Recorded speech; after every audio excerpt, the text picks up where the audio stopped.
दोस्तों, once again rich coaching post से प्रश्न पूछे गए कि कैसे पता चले बढ़िया सॉफ्टवेयर ट्रेनिंग सेंटर कौन सा है, कौन ज़्यादा प्रतिभावान है, किसके पास मान्यता है। फीस से संबंधित भी प्रश्न थे। दोस्तों, आपके प्रश्नों में ही आपके उत्तर भी हैं। आप जब भी जाते हैं किसी कोर्स से संबंधित जानकारी लेने के लिए, तो वहाँ चलने वाले अन्य कोर्सेज़ के बारे में ज़रूर पूछें। कौन कौन से बड़े कोर्सेज़ उपलब्ध हैं, टीचर्स उन कोर्सेज़ के रिगार्डिंग उपलब्ध हैं या नहीं, फ़ीस स्ट्रक्चर क्या है, कौन से बैच में बड़े कोर्सेज़ चल रहे हैं। बड़े कोर्सेज़ से हमारा अर्थ है कि जिनकी सैलरी का पैकेज बड़ा हो। जानना ज़रूरी है कि छोटे courses like basics, MS office, tally कराने वाले भी खुद को नंबर 1 घोषित किए बैठे हैं। तो आपको बड़े कोर्सेज़ के बारे में जानकारी ज़रूर लेना चाहिए। बड़े कोर्सेज़ का नाम सुनते ही या तो फ़ीस इतनी ज़्यादा बता देंगे कि कोई व्यक्ति वो कोर्स चुने ही ना, या तो कहेंगे कि अभी टीचर नहीं है, टीचर्स आ रहे हैं।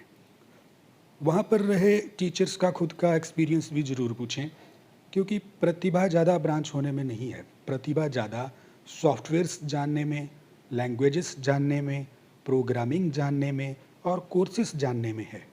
जो जितना ज़्यादा स्किल रखता है, मान लीजिए वो उतना ही आपको प्रतिभावान बना भी सकता है। सिर्फ उसे ही चुनें।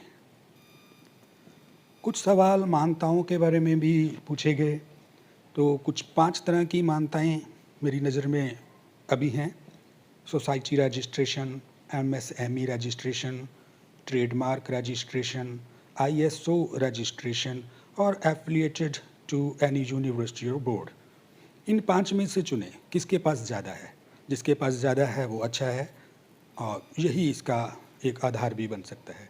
भाई, फ़ीस के बारे में जितने कमेंट आपने किए हैं उनमें से कुछ भी जवाब नहीं है।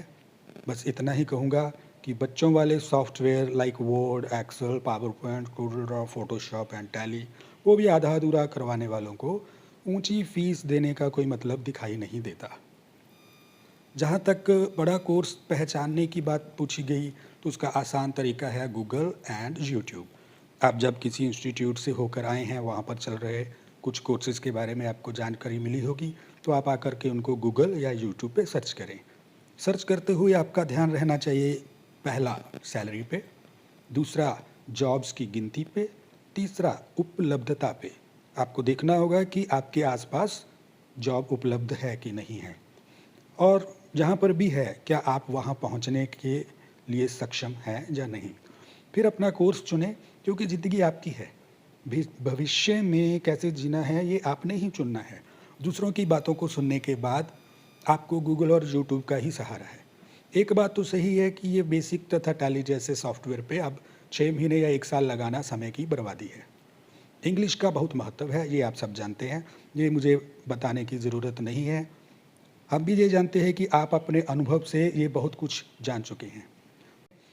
सुना है खुद को शहर का नंबर 1 टीचर कहने वाले भी आजकल इंग्लिश सीख रहे हैं, प्रोग्रामिंग सीख रहे हैं, क्योंकि वो भी जान चुके हैं कि प्रोग्रामिंग और इंग्लिश का ज्ञान और सॉफ्टवेयर्स का ज्ञान यही एक प्रतिभा है। अगर हम खुद प्रतिभावान हैं तो दूसरों को प्रतिभावान कर सकते हैं। ऐसे छोटे छोटे कोर्सेज करवा के किसी को बहुत बड़ा लाइफस्टाइल नहीं दे सकते। Thank you very much.